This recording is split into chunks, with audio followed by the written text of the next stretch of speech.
President Biden makes a historic announcement about the war in Afghanistan. The commander-in-chief says he's decided to remove all U.S. troops from that country. And tonight, the president is defending his decision, and he's coming under fire from Republican lawmakers. Well, KCAL 9 political reporter Tom Wade is here now with the details and reaction. Tom.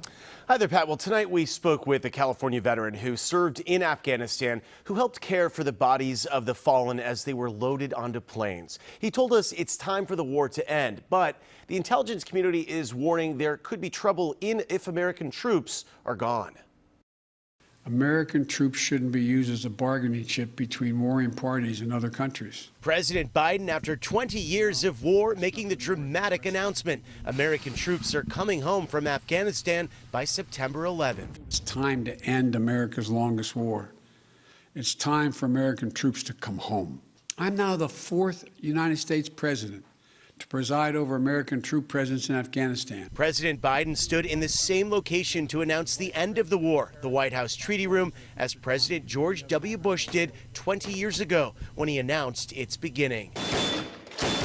The president said the U.S. would withdraw all forces after 2 decades of fighting, fulfilling its goals of attaining justice for the 9/11 attacks and stopping al-Qaeda from using Afghanistan as a safe haven. The CIA director warned leaving comes with consequences. When the time comes for the U.S. military to withdraw, the U.S. government's ability to collect and act on threats will diminish. Secretary of State Tony Blinken promised a smooth exit. The United States and our allies will coordinate closely on our next steps. Top Republicans were quick to slam the announcement. The result of this decision today by President Biden is to cancel an insurance policy that, in my view, would prevent another 9/11. Apparently, we're to help our adversaries ring in the anniversary of the 9/11 attacks by gift wrapping the country and handing it right back to them. President Biden says al-Qaeda is no longer posing a threat and believes there's no military solution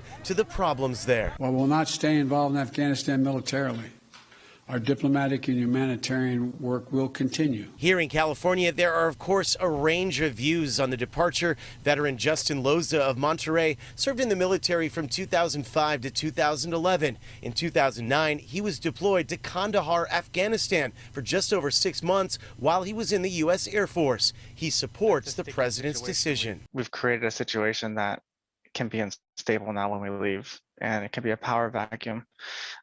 My response to that is we should be ready to support with bilateral, multilateral initiatives, diplomacy, to do everything we can to help reconcile and build a peace, build a sustainable peace in Afghanistan.